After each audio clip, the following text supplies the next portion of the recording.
Warning: this video contains mentions of gun violence, physical violence, child abuse, drugs, and an implied suicide attempt. Viewer discretion is advised. Narrative prosthesis has been described by Mitchell and Snyder as the insertion of disabled characters into narratives in order to invoke sympathy or metaphor or just to be used as literary devices. These portrayals can be extremely damaging as it treats disabled people as symbols rather than as people. It doesn't give disabled people the opportunity to share their stories, and rather treats them as objects to advance the plot. Accurate portrayals of disabled people are extremely important in adolescent media, as this might be the first time an adolescent has viewed a disabled person in their regular life. So this helps shape their perception of disabled people and their schemas about them. This can translate to when an adolescent might meet a disabled person for the first time, and what they saw in the media might translate to what stereotypes they might have about the person in real life. So it is important that these portrayals are accurate as possible to send the right messaging to adolescents. Knowing how important adolescent media is in shaping disabled characters, I chose to examine a show for adolescents to see how their disability representation holds up and sends messaging to adolescents. I chose Degrassi: The Next Generation as it often has been praised in their portrayal of minorities and their tackling of social issues in a way that is both accurate to adolescents but also engaging. In this video, I will be examining 3 disabled characters: one who is physically disabled, one who is cognitively disabled, and one who has a mental illness, to see how this disability representation translates over these 3 mediums, as well as how these characters are treated and portrayed to adolescents. Jimmy Brooks is the first character I'll be examining, who is played by Aubrey Graham, who is better known as Drake. Jimmy is first introduced in Season 1 and is a star basketball player who is good friends with the rest of the cast and is given a variety of plots. However, in the Season 4 episode Time Stands Still, after the character Rick is bullied and Jimmy is wrongfully blamed, he is shot in a school shooting incident that leaves him paralyzed and bound to a wheelchair. After this, Jimmy's plots mainly center around his disability and how he adapts to becoming newly disabled as a teenager. I would break down Jimmy's journey with disability through Mitchell's portrayal of schematic narrative structure. The first step is that disabled people are marked different by exposure, which would be Jimmy getting shot. The explanation of the origins would come probably before Jimmy is shot, as we see him being wrongfully blamed, which leads to him getting shot. Then, third, the concerns are brought to the periphery, which are the plot points that he has following his disability and all of that. Finally, the remainder is to find a cure, which later we will see with the stem cell surgery that Jimmy tries to go through, but we will touch on that later. Some things that I think Degrassi does well is that it shows Jimmy navigating his new life as a disabled person, but doesn't really pity him. I think it is very realistic in its portrayal that he does struggle with internalized ableism and becoming disabled as he is a teenager, and this is a new territory for him. Jimmy isn't a disability scholar. He's a high school student who was struggling with a traumatic event. So he's not going to always view his disability as something positive.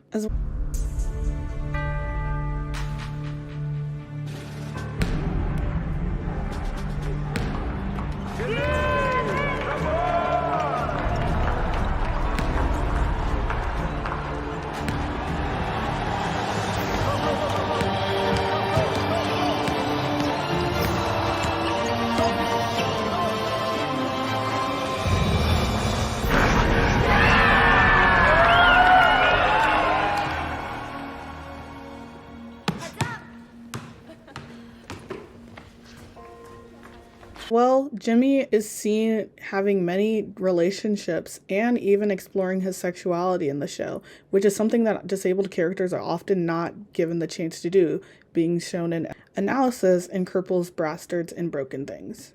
Jimmy explores sex and not being able to provide for his girlfriend Ashley, and even explores different avenues in order to have sex with her, which is very similar to the videos that we watched about sex surrogacy and other things in class. But we're also guys. Ergo, we do not talk about our sex lives, okay? Ergo, at least you have something to not talk about. Look, this stays here, all right?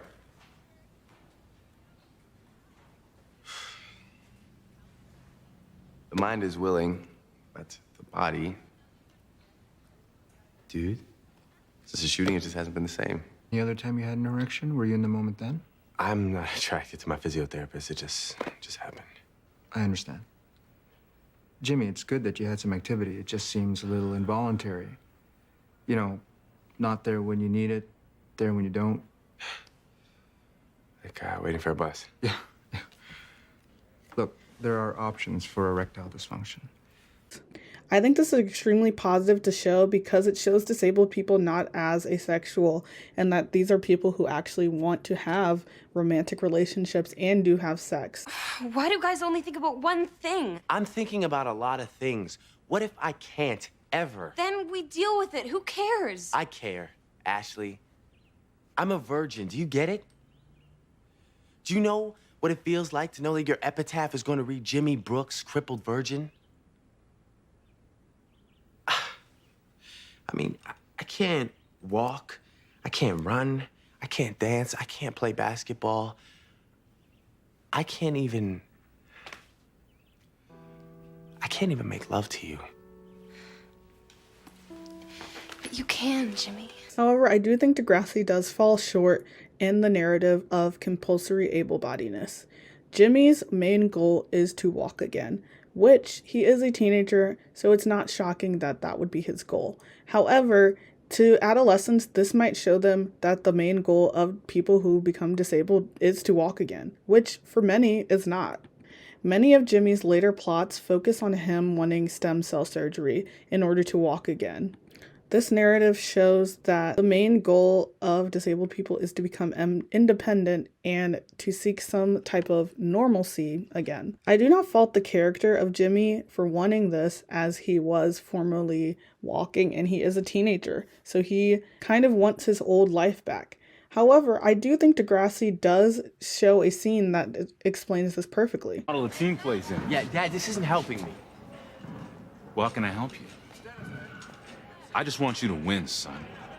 I want you to feel good about yourself. I want you to be you again. Dad, I can't.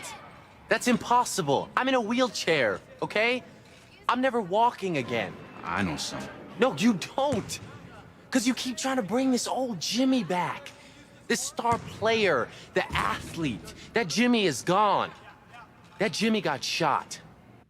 Jimmy will never be the same again, and he might not ever walk again. So I think it is extremely damaging that instead of trying to explore this area, they go down the route of exploring stem cell surgery with Jimmy's newfound love interest, Trina, rather than focusing on what it would be like to then struggle with not being able to walk again and showing all the things that Jimmy does do. Is that Marcus? Dude, are you walking? What kind of crazy miracle pill did you take, or where can I get it? Stem cells, guy. Are you serious? That worked? Did for me. Got my legs back. Are you sure it wasn't just a coincidence? I mean, maybe you healed on your own. Maybe. Maybe not. Did you get in touch with Dr. Vogel? Just sent my blood work to Amsterdam. Wait, you're having stem cell surgery? I finally got the money and paperwork together. But that's still experimental. They don't have any idea how it works. Well, yeah, because no one's allowed to research it. Not here, anyway. If it works, that would be amazing. I know. But you know what would be more amazing? If you came with me. Additionally, many of the plots that Jimmy has later on are focused mainly on his disability. He doesn't get really any main plot lines outside of other main characters. So this also shows that disabled people aren't really worthy of other plot lines, going back to the narrative prosthesis that Mitchell and Snyder talk about. However, I do think that intersectionality might play a role in this. Firstly, one interesting thing to note is that Drake is one of the only main Black characters on Degrassi until season 7. So the fact that he becomes the one to get shot in a school shooting and end up in a wheelchair, while this might be coincidental, there still are implications to the only Black character on the show being shot. As well, according to an article written by Billboard, Aubrey Graham wrote to the writers of Degrassi stating that if Jimmy was not out of the wheelchair by season 6, he would not return. Drake cited this as a lot of his friends making fun of him for being in a wheelchair, especially being in the rap sphere. Masculinity is something that is very important in the Black male community, and disability is something that is not seen as masculine. However, James Hurst, one of the writers on Degrassi, put it perfectly in a conversation that he had with Drake and gives perfect reasoning as to one of the reasons I wanted to write this video in the first place. Hurst says, quote, "I was very passionate about it.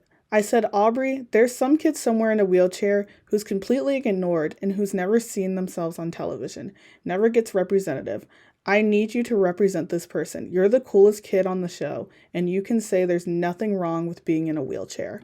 So while I do think there are some aspects of Aubrey's portrayal of Jimmy in Degrassi that I think are done very well, such as his plot points surrounding his sexuality and exploring what it might be like for a teenager to become disabled, I do think as one of the show's biggest portrayals of a disabled person, I think it is extremely damaging that they went down the route of stem cell surgery, implying that Jimmy's ultimate goal is to walk.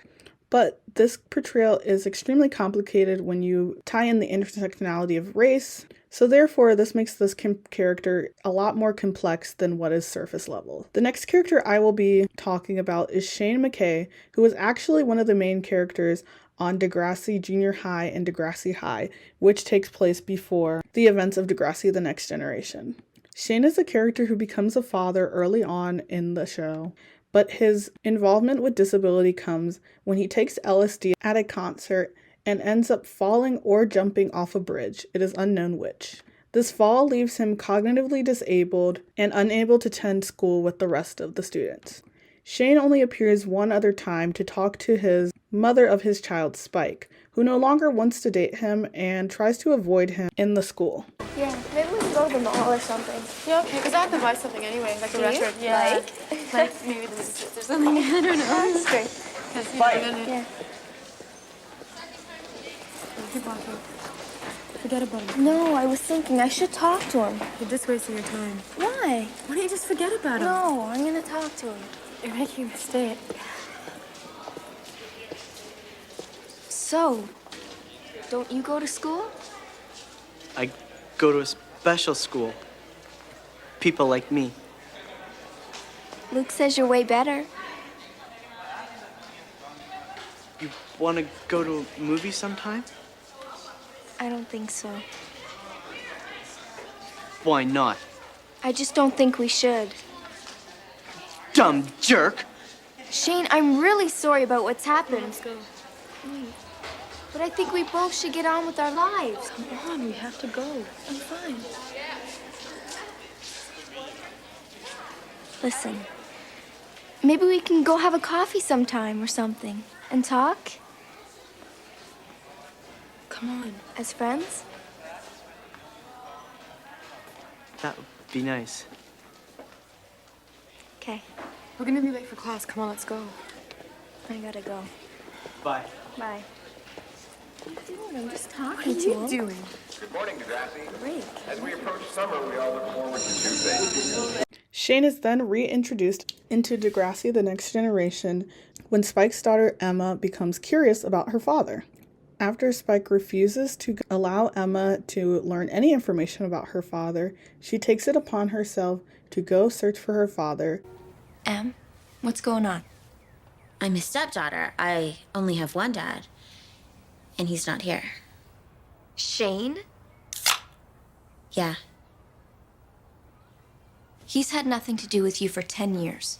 11. And a lot can change in 11 years. Where are you going with this? I don't know. I just thought it might be nice to actually know who he is. Or where? No. I'm sorry, but no, that's not gonna happen. Mom. End of story.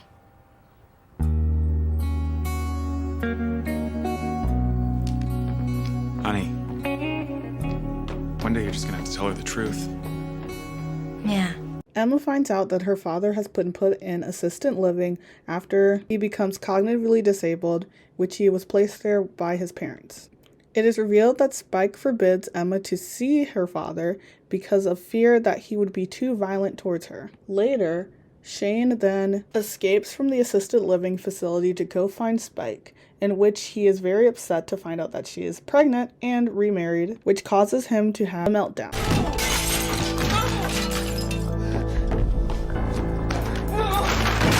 Emma is able to calm down her father, and then he is eventually sent back to assisted living, which then he is never seen in the series again. There is a lot wrong with this portrayal. Firstly, the way that Shane becomes disabled. After taking LSD and either jumping or falling off a roof, it shows more so disability as a consequence, trying to be in more of a narrative as an anti-drug campaign, rather than showing how a person can just become cognitively disabled. Secondly, the way that Spike treats Shane is very damaging, as she is a teenager, so it is very understandable as when she is a teenager, she is very hesitant to interact with him again. However, when she is an adult and she forbids Emma to see him, it implies that disabled people aren't worthy of being parents, as well as implies that they are violent and therefore should be kept away from everyone and locked in assisted living. As well, many times Spike says that Emma is too young to understand, which kind of implies that disability is something that shouldn't be talked about until someone is older. However, Emma is 12 and easily is able to comprehend what disability means and her father being disabled. As well, when Shane has his breakdown, it again reinforces the idea of disabled people being violent, and him being sent back to the psychiatric facility and never being seen again implies that disabled people need to be locked up. I think this portrayal of disability can be extremely damaging for an adolescent who has never met a cognitively disabled person, as it can show them that they might be violent, or those who are adults who are cognitively disabled are supposed to live in assisted living for their own good, so to speak. I don't blame the way that Emma reacts to finding out that her father is disabled, as she has no information about her father, so it makes sense that her vision of him might be different. However, I do think this could be explored a lot better, and the fact that these are the only 2 episodes in the entire 14-season run of Degrassi that this character appears in just reinforces the idea that this character and people who are cognitively disabled might need to be swept under the rug, so to speak, just as Spike and Shane's parents appear to do. The final character that I will be examining is Craig Manning. Craig is originally introduced in Season 2 when he is taken in by another character, Joey, who was on the original Degrassi series, after he is found to have an abusive father. Craig shows many early signs of bipolar disorder, however he is not officially diagnosed until Season 4, Episode 12. In this 2-part episode, Craig is shown to have many signs of bipolar disorder defined by the DSM, including lack of sleep, reckless spending, and irritability. When did you write these? Only one song's finished. The other 3 only kinda. Mr. Manning, Miss Kerwin. Yeah, the past couple nights I've stayed up. I don't know, inspiration, energy, I guess. I said Mr. Manning. I mean, I could have shown you later, but this teeny part of me kind of wonders what you might think now. Craig! What? Computer in the corner. It's lonely. Go introduce yourself. This is supposed to be independent study time, right? Me? Independent and walking. You? Study my butt leaving. Well, they can study your butt at the office. Craig is shown trying to show love to his girlfriend Ashley, but his plans are often thwarted by adults who might think he's crazy. After he tries to propose to Ashley and she refuses, he then destroys their hotel room that he bought on his reckless spending. Craig, you're back. In a suit. Can I talk to you for a second?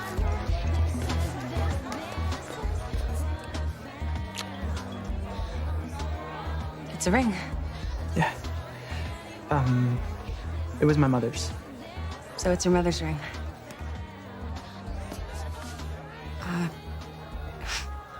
Why are you down on one knee? Will you marry me? I'm sorry, I can't.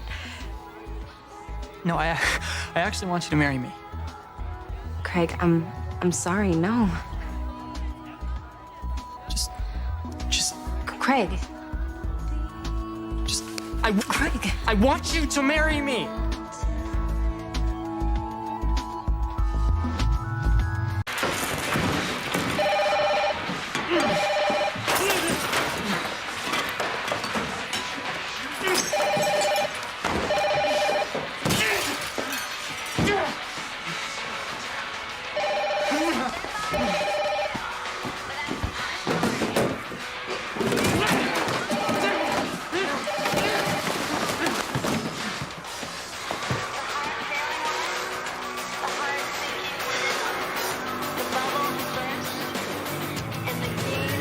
And things spiral from there as he ends up getting into a fight with Joey and later is diagnosed with bipolar disorder.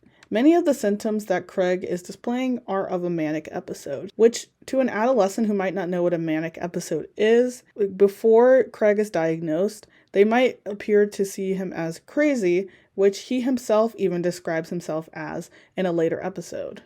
However, something that I think Degrassi does very well is in the next episode when Ashley suggests that Craig goes to a support group. I think this really highlights the importance of interdependence within disabled communities, as Craig is able to connect with another character, Ellie, over their shared mental health struggles, and Craig is able to find support within a community. Craig, I used to cut myself. I know. And what's bizarre is that I'm always gonna be a cutter. Even if I don't do it for years, it's still me. Well, that sucks.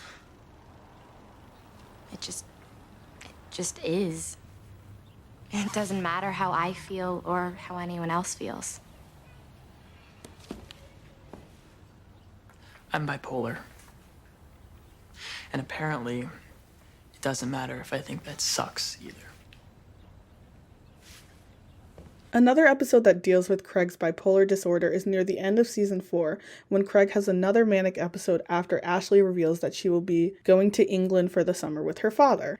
Many of the plot points surround Craig taking his medication, which he ends up flushing down the toilet in an act of rebuttal. Craig has many violent outbursts during this episode as well, which might send the message to adolescents that those who are bipolar might be violent. We have prime rib, chicken cordon bleu. I'd rather eat my own liver than accept food from you two scumbags.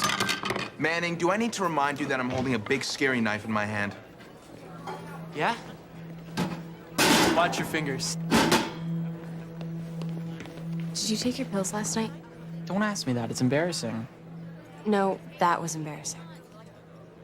Sorry. As well, something that I critique very heavily of Degrassi is that they only show Craig's manic behaviors, but never Craig's depressive behaviors, which is another portion of bipolar disorder. However, Craig does get a lot of storylines outside of his bipolar disorder, including him exploring music and him being in various romantic relationships. This is interesting compared to Jimmy, as they were both introduced to the show relatively at the same time. However, Craig might benefit from white privilege as he is a white male, which is something that is commonly seen within disabled characters who deal with mental health issues. But due to this, he might also be seen as a more desirable character to give more story to. So overall, I think that Craig's portrayal is not bad, but it could be a lot better.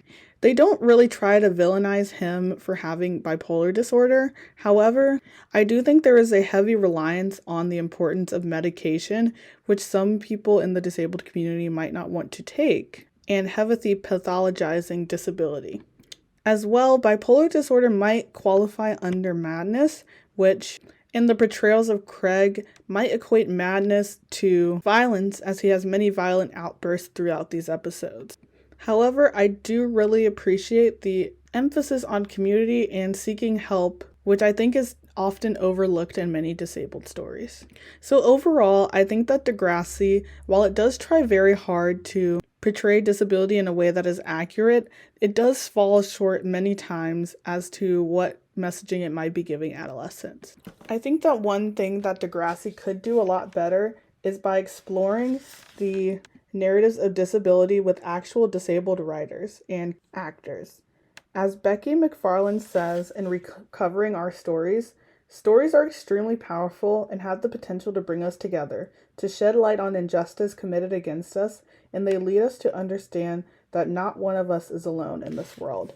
So, I think that it would be extremely important for Degrassi to incorporate disabled people in future portrayals of disability, as it gives disabled people the opportunity to share their stories, especially with a younger audience, and gives them the power to reclaim how their stories are told to a younger audience. As well, I think that it could give a lot of disabled characters more portrayals outside of their disability, specifically Jimmy and Shane. Ellis points out in Crippled Bastards and Broken Things that disability is able to be shown differently, giving disabled characters a lot more character with the rise in streaming services and the ability to binge watch shows. Degrassi premiered in 2001, so I understand how it might have been difficult to deviate beyond the norms of giving these characters other plot lines, as a viewer who might be tuning into the show for the first time might not know anything outside of that this character is disabled. However, this is not really any excuse, and these characters could be given a lot more story plot lines. As well, I think that it was very important to show less of the dramatic portrayals and rather focus on accurate portrayals. For example, it is a lot more interesting to show Craig's manic episodes in a dramatic television show rather than his depressive episodes, but this implies that bipolar people are only manic and only struggle with these issues. So it might be important to create engaging stories that also are accurate, as an adolescent might not go and do their own research, so what they are seeing on TV they might take as fact. Overall, I feel that adolescents deserve accurate representation, not only for able-bodied adolescents, but for disabled adolescents as well. It is important to see yourself on screen, and if you're not being portrayed accurately, it might hurt your self-view of what you are as a disabled person. I can't speak for the accuracy of the portrayals of these three characters in Degrassi. However, I do know that their narratives are very important to disability as a whole, in ensuring that these portrayals are accurate and that the portrayals are done well in sacrifice for any drama or making a better narrative can go a long way in the future of how we shape adolescent schemas about disability.